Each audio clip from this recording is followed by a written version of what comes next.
What happened to me? Hold on. I was stabbed. Are those rocks? Which would mean I'm not in the hospital. Huh? What's this? Some kind of plant? Nope. Whoa, it dissolved. What the heck am I?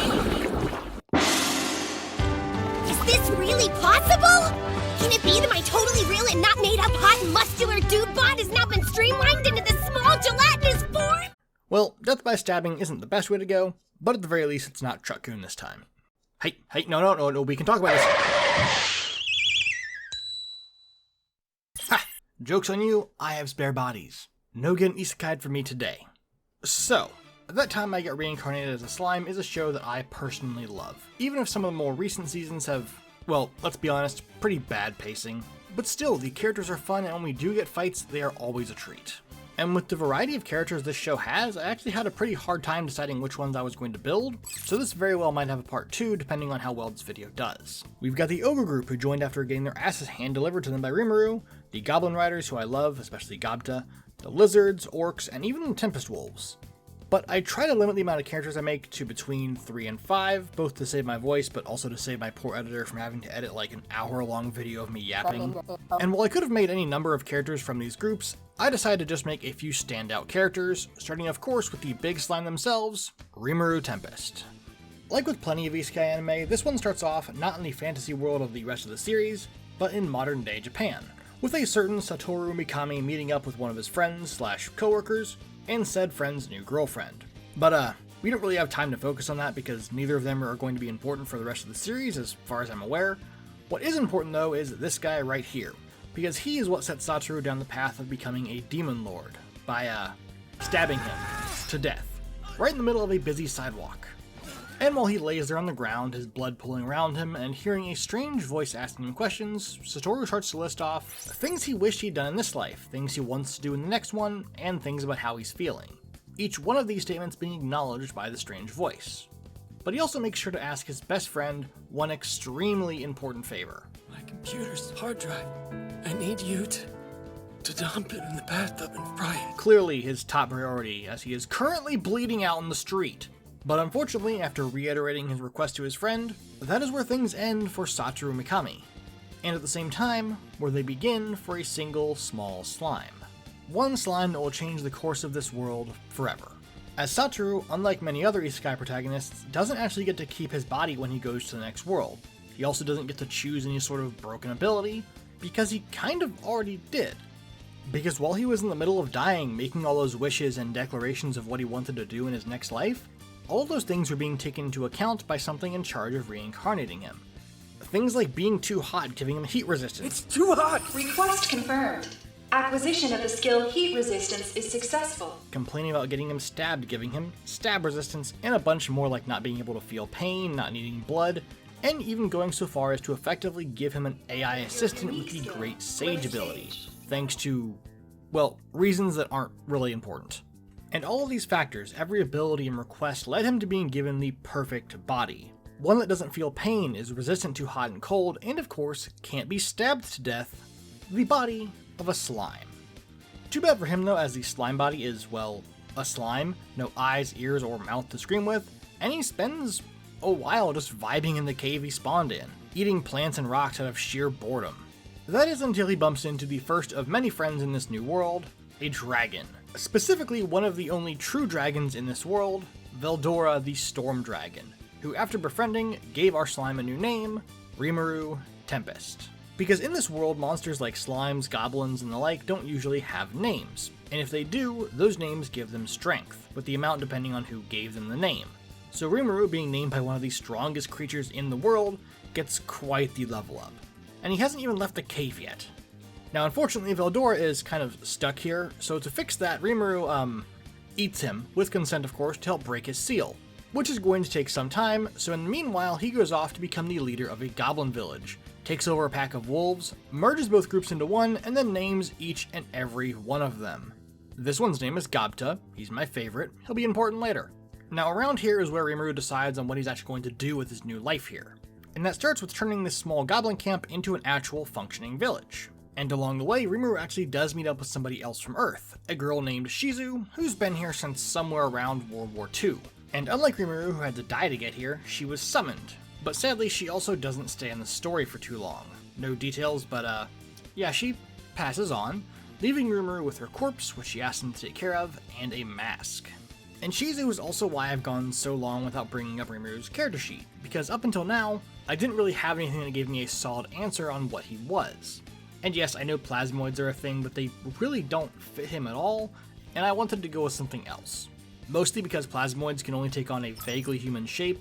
Sure, if you saw one from like far away, you might mistake it for a person, but thanks to one of Rimuru's many abilities, when he eats something, he can mimic it. This transformation is indistinguishable from the real thing unless he goes out of his way to alter it, like he did for Shizu.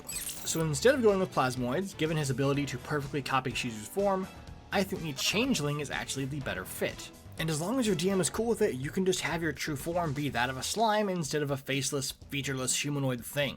And being a changeling does give him a few skills like insight and performance, mostly those because he got all the other ones that a changeling can get from his class and background, which for Rimuru is going to be the Otherworlder for the Magic Initiate feat and some other skills.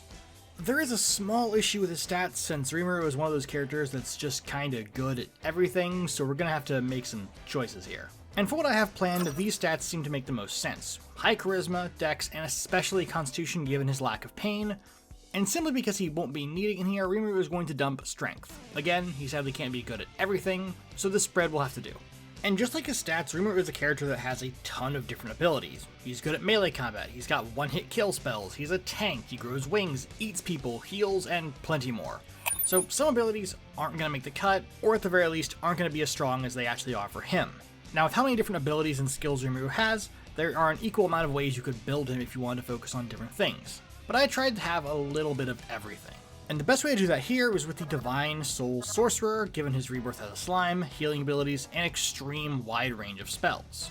Since the combined spell list of the Sorcerer and the Cleric covers a lot of ground. Something else that helped me choose a Sorcerer is that Rimuru has a tendency of messing with his spells, like combining the Black Lightning he got from Veldora with the Fire from Ifrit to make the Black Fire spell, which is just the transmute spell meta magic along with a few other things.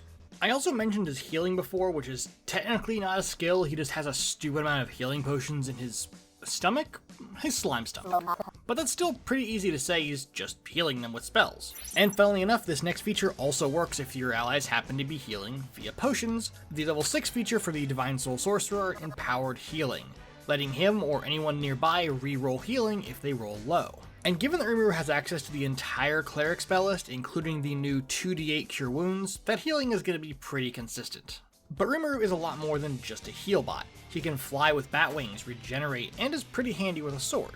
And there are plenty of ways to cover these. He could go into Fighter or even Paladin if you really wanted, but since I don't intend on multiclassing Rimuru, I think having the spell Tasha's Otherworldly Guise to cover his melee stuff fits great, especially with Great Sage kind of taking over and guiding him mid-fight. And just having this spell alone puts him at level 11, meaning he gets 2 ASIs, for a +1 to Dex and Charisma, and the other for the Warcaster feat, since he does spend a good amount of time in melee. Oh, and remember how I mentioned he flies using bat wings? Those are specifically from this bat, if I remember correctly. Well, the level 14 feature, Angelic Form, gives him wings. But not just that, they can in fact be bat wings. And he can use them as many times as he wants, no limit. And yes, it is only a 30 feet flying speed, but it's still an unlimited amount of it. But moving on from that, there are a few other things that give me reason to go even higher than level 14 in Sorcerer. Firstly, during a pretty important fight in Season 3, Rimuru needs to effectively sacrifice a skill to counter something, and despite thinking he's going to lose said ability forever, Great Sage just makes a copy of it to use for that exact purpose. And while this isn't technically the right way to use this, the fact that the Wish spell can be used to mimic the effects of any level 8 or lower spell is not only perfect for this, but also covers any spell that Rimuru doesn't get from the Sorcerer or Cleric list. And second, we haven't technically covered his ability to regenerate massive amounts of health. Even pretty early on, our boy got his arm sliced off and just kind of gooped it back by absorbing said severed arm. And that level of regeneration is either found in some very strong spells, or the level 18 feature of the Divine Soul Sorcerer, Unearthly Recovery, letting him as a bonus action heal up to half of his hit point maximum, as long as he is below half of his hit point maximum.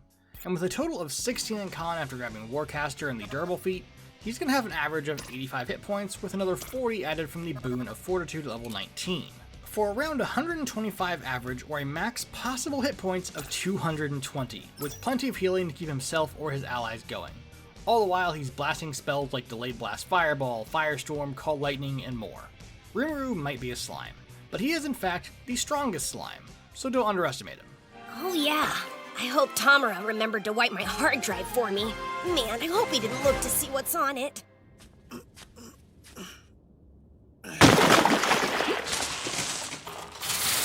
Please rest in peace, Satoru. If I ever have a son, I'll name him after the hero who saved my life. So we've still got plenty of characters to get through, and I had planned on one of them being Demon Lord Malim, but for a couple reasons, including how she decides a bikini is enough clothing 90% of the time, I decided to make her a Patreon exclusive build since I didn't want to have Goblin editing around her outfit the entire time like with Kill la Kill. So yes, you can get her sheet on my Patreon along with all the other ones here for $1. It is the best place to support the channel if you like these videos. But with that out of the way, let's move on to one of my favorite characters in the show, the captain of the Goblin Riders. When we first see Gobta, he's a basic character. He's got a super round head, and despite all the other goblins growing and getting more muscular when they evolve into hobgoblins, Gobta doesn't really change all that much. But despite this, he is the captain for a reason. And after some torturous training with the swordmaster that is Hakuro, he becomes a real threat. Even though he started off as a simple goblin that couldn't even hold his own against a wolf, Gobta ends up as one of the big four, the four strongest people in Tempest outside of Rimuru himself. And that's actually all we need to get Gobta's setup out of the way. He is a goblin, which is a playable if not monstrous race that gets some free damage just for being small, and he's the equivalent of a guard captain, so the guard background with the alert feat fits great. Oh, and his stats are also pretty easy, seeing as he uses primarily short swords and is very nimble. He's going to be a dex and wisdom based boy with a little bit of con. Now Gobta is a lot of things. He starts off as a coward, which honestly, fair. I would be scared too if this was me. But thankfully that doesn't last long, as once he evolves and gets a master, he goes from being cowardly to lazy. We're in the middle of a crisis and he's taking a nap? Sheesh. Slacking off when he should be training, but even beyond that, Gobta can be pretty full of himself. And honestly, I can't even really hold it against him. At some of the stages we see him fight, he is either punching way above his weight or surpassing expectations in some way. Like when Gabiru shows up and tries to do something? Honestly, I forget. I think I just block out 90% what happens when this lizard is on screen. But Gabiru shows up and challenges someone from the village to a fight for him to not conscript them into his army.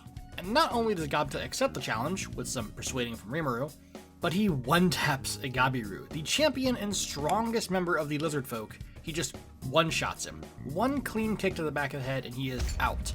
And later on, he manages to hold off a well-known Majin swordsman who is pretty damn close to overpowering this snake lady, deflecting a sneak attack by leaping out of her shadow, which is one of his more standout powers, able to leap from shadow to shadow, and summon his wolf companion from his own shadow. Funnily enough, Gobta actually unlocked this when he was stuck in a dwarf prison that Rimuru left him in because he forgot. But on top of his skills with a short sword and his shadow abilities, he's also very good with hand-to-hand and is overall a skilled warrior. So what does this leave us with? Well, there are two things here that really give us a good direction to go in. First off is his dog, or Tempest Wolf, that he can summon from his shadow. And for that, the second level spell, Summon Beast, is really his best bet outside of going with the Beastmaster Ranger. But I have other plans for the Ranger, mainly that I want Gobta to be a Gloomstalker Ranger, but not the new one from the 2024 version, the old 2014 version, mostly because they just randomly changed how Dread Ambusher works for no reason, so I'm gonna use the old one for that. Nothing else really changes anyway, so it's fine. And since the whole point of going into Ranger is for the Summon Beast spell, he's going to need to be at least level 5 for second level spell slots. So while we're there, why not just make him a solid level 7 for the Ironed Mind feature along with Roving? So on the first turn of combat, Gobta is going to have a plus 20 to his movement speed. And trust me, this goblin is going to get a lot faster. Oh, and to go along with his wolf, at level 4, Gobta is going to take the Mounted Combatant feat for +1 strength. This is mostly just here for the fun of it. You don't have to ride the wolf if you don't want to, but it's there just in case. And that leaves us with his shadow powers, mainly hopping from one to another, which is best done with the Warrior of Shadows monk. And funnily enough, one of the first times we see him use this ability in that fight with Gabiru, he doesn't just use the basic level 6 Shadow Step feature, which requires that you start and end in dim light or darkness. No, he's out there in broad daylight, meaning he is using the level 11 improved Shadow Step, where he can spend one focus point to ignore that restriction and pretty much teleport anywhere he wants within 60 feet. And he gets to make a single unarmed attack with advantage as part of that same bonus action, which is exactly what he did, kicking Gabiru in the back of the head. And since he's already level 11, he might as well go one more for level 12 for that last ASI. Meaning Gobta is going to have the defensive duelist feat, along with Fey Touch for Misty Step and a +2 bump to his dexterity to max it out. And all of this on top of the normal monk stuff he gets from being a monk. Deflect attacks for blocking, evasion for dodging, and with heightened focus and dread ambusher combined, he gets to make a total of 6 attacks in one turn, pretty much every turn. And even if he teleports, he still gets 4 attacks, one with advantage. And I didn't mention it before, but when he grabbed the Fey Touch feat, he also grabbed the Hex spell, adding 1d6 to each of those 6 attacks, for a total of 10d6 plus 30 plus 6d6, plus 1 more d8 from Dread Ambusher for around 90 damage without crits or any sort of special gear or big spells. Gobta might be small, he might be lazy, and he might be way up his own ass, but one thing he's not is weak.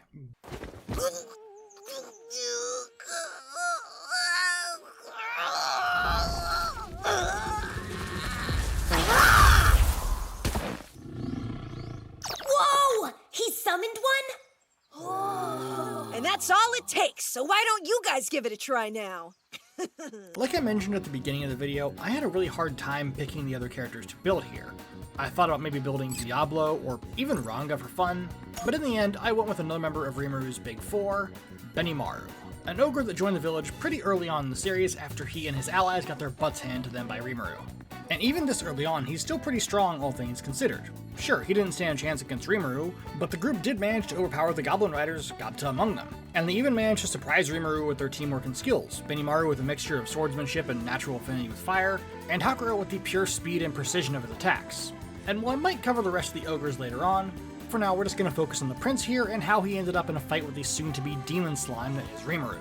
Benimaru, or just the ogre prince before being named by Rimuru, lived deep in the forest of Jura with the rest of his clan, including his sister, teacher, along with the other members that we see here. And unlike normal fantasy ogres, they aren't as brutish and aggressive as they might seem, normally staying secluded as long as no one messes with them. Well, that was the case until they were driven out of their homes as the only survivors of an orc invasion. And the reason they attacked Rimuru pretty much on sight is because they mistook him for one of the Majin leading the invasion. Now, we don't really have Ogre as a playable option like we do for Goblins, but honestly, once they get named, they turn into something else entirely, and I don't think the Ogre stuff would really fit anyway, since these Ogres are more akin to Japanese Oni and not the typical hulking, dumb Ogres we get in Western media. And given Benimaru's horns and affinity for fire, I could go with the Tiefling and say that's that.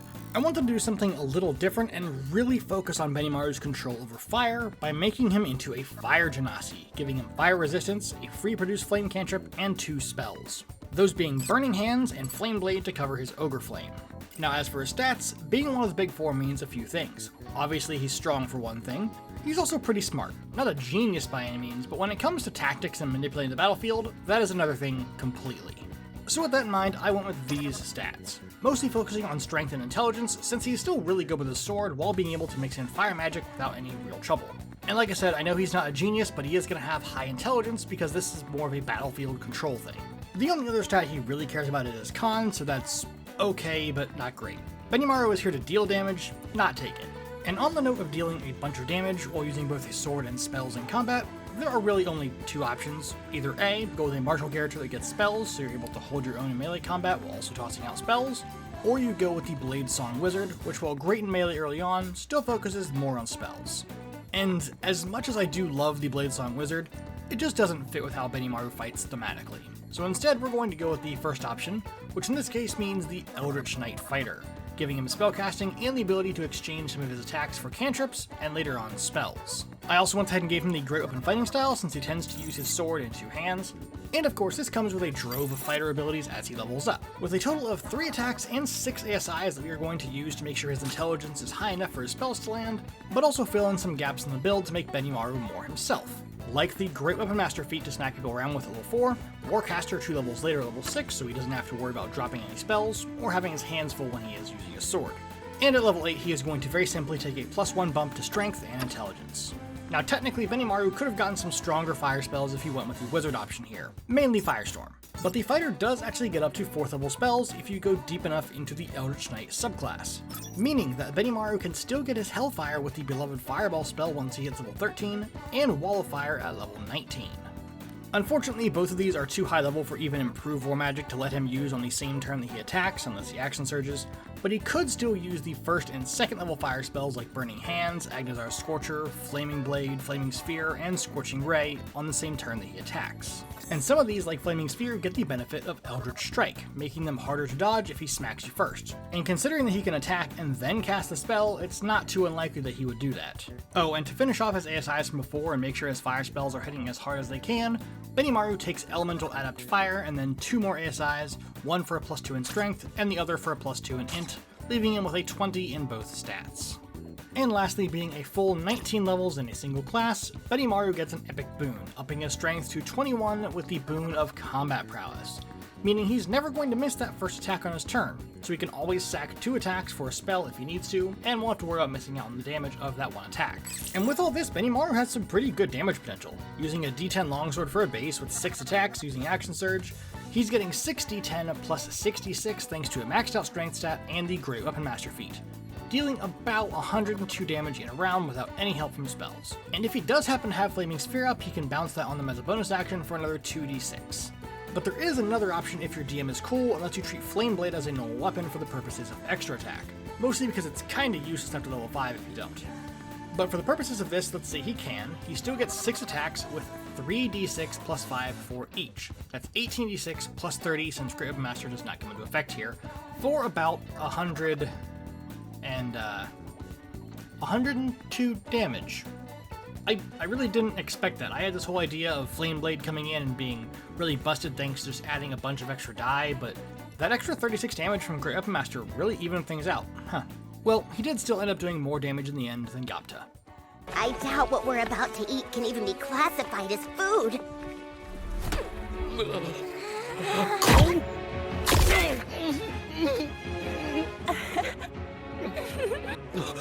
It tastes good! How? What's the meaning of this?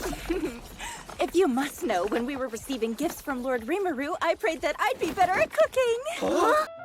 Thanks to my new ability, anything I cook tastes fantastic no matter how I make it. Oh, that's cool. Thank goodness. Right, Benimaru? Yes. I'm glad. Now we won't die. Okay, so before we end things here, if you enjoyed the video and made it this far, if you aren't subscribed already, it would be awesome if you changed that. We make these videos semi-weekly, and if you want to commission your own team for me, you can do that on my Patreon via the $20 tier.